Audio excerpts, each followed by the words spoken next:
Miguel. Gabriel, der hat ein ganz, ganz weiches Fell. Der hat ein ganz weiches Fell.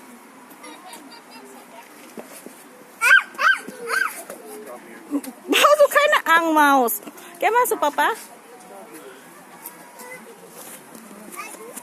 Du brauchst keine Angst haben. Der ist dahinter Glas, der tut dir nichts. Wir einfach mal kurz Hallo sagen, Jung. Genau, der hat einfach nur gesagt, hallo Gabriel, hallo Raphael, hallo Manuel.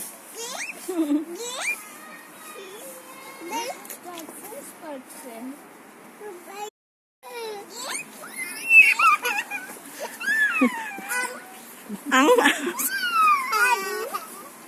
Die kann doch nicht rauskommen, Schatz. กลัวปะอันเดกเขา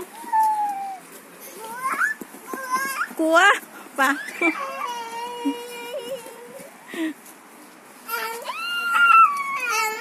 อังส์